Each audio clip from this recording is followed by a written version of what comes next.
African horse sickness, or AHS, is a highly infectious viral disease of horses, donkeys, mules, and similar animals. The disease is spread by insect bites, but humans do not become infected. The virus persists in warm, low-lying, moist areas like valleys and marshes. African horse sickness has not been found in the United States. There is no successful treatment for AHS, and 95% of all horses infected with the disease die. If African horse sickness gained entry into the United States, consequences could be disastrous.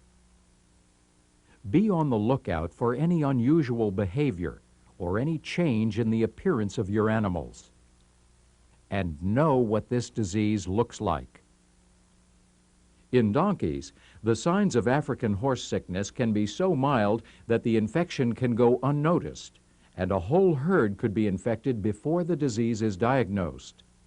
Clinically, there are two forms of AHS.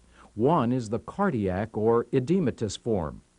The early signs of this form of AHS include high fever and fluid-filled patches of swelling that are puffy to the touch. You may see additional swelling in the area above the eyes, in the eyelids, and on the lips. The conjunctiva will become very red. As this form of AHS progresses, the animal may become depressed, lie down, and die within 8 days. Or it may recover, with the swelling disappearing over the next several days. The signs of this form of African horse sickness can take as long as 14 days to run their course. Your animal may have been infected long before showing any sign of the disease, which means that insects could be spreading this virus to the rest of your herd. AHS affects horses more severely than other equidae. The animals can be very sick and mortality can be high. In horses, African horse sickness can strike fast. The first sign you would see is a dead horse. However, early signs would have been seen if the animal had been more closely observed. Another type of AHS is the pulmonary form. Within 4 to 7 days of becoming infected, the animal develops a high fever ranging from 104 to 106 degrees Fahrenheit. During that same time, it has a hard time breathing with an abdominal component. As it struggles to breathe, the animal stands with its forelegs spread apart, its head extended, and its nostrils wide open. The animal has coughing fits, and shortly before death, a large amount of yellowish foam may run out of its nose. Its head and neck are extended, its ears droop, and it may sweat a lot. Finally, the animal chokes, staggers, and falls.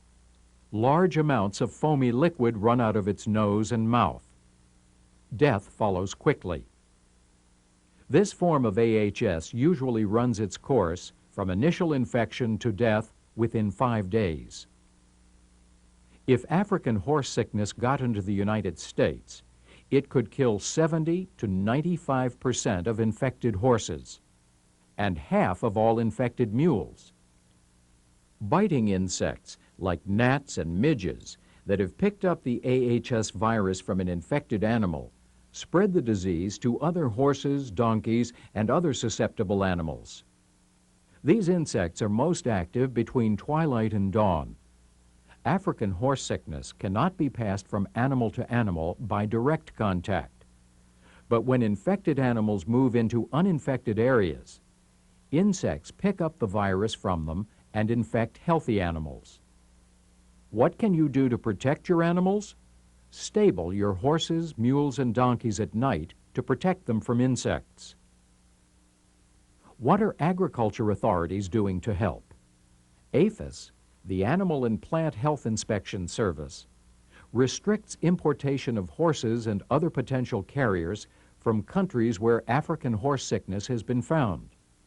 These animals can come into the United States through only one port of entry, New York. At New York, suspected carriers are kept under observation in APHIS's insect-controlled facility for 60 days. With farmers and veterinarians working together, African horse sickness won't become a problem in the United States. Know the signs for all forms of African horse sickness. Examine your horses, donkeys, and mules regularly. If you see any sign of African horse sickness in your animals, notify your veterinarian, your state or federal animal disease control officials, or your county agricultural agent at once.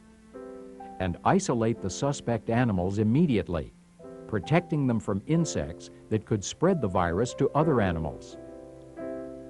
If you think there's an actual outbreak on your farm, you can work with your local veterinary authorities to treat ponds, lakes, slow-moving water, and other breeding places on your property to control insects, and use insecticide sprays on your animals, stables, and barns.